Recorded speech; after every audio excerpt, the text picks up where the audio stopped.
everyone. For the last few days of Shameless Self Love, we're going to dive into a couple branches of self-love. And for today, we're going to touch on self-awareness and self-honesty, two really big ones.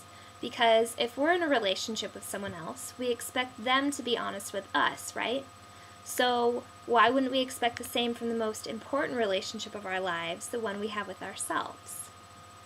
When I first dove into this particular branch, I went in thinking that I was all set with my self-awareness. I teach yoga. I know where I'm at. And then I really sat with it, and what came up was a little hard to swallow. I realized that the realm of self-awareness and self-honesty was actually one that really needed my attention. So grab a pen and your journal or any piece of paper and take a few moments after this video to really sit with what I'm about to offer up for your consideration.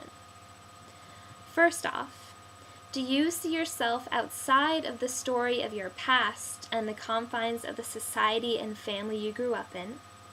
Or does a big part of your identity actually come from these things? Do you know what makes you happy, what really matters to you?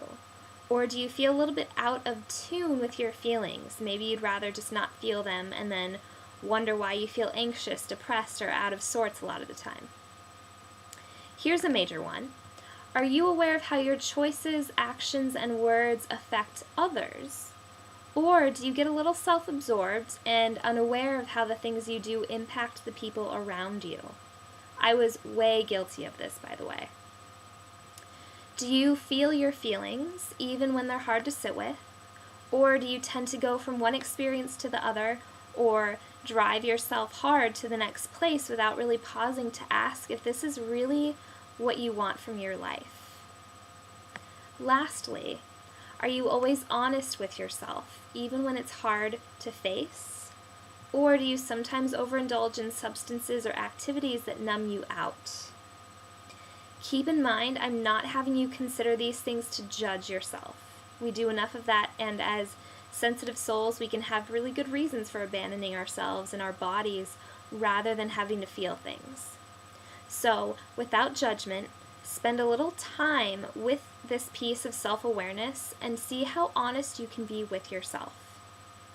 In the comments below, I'd love to hear what comes up for you. And I'll see you tomorrow. Bye for now.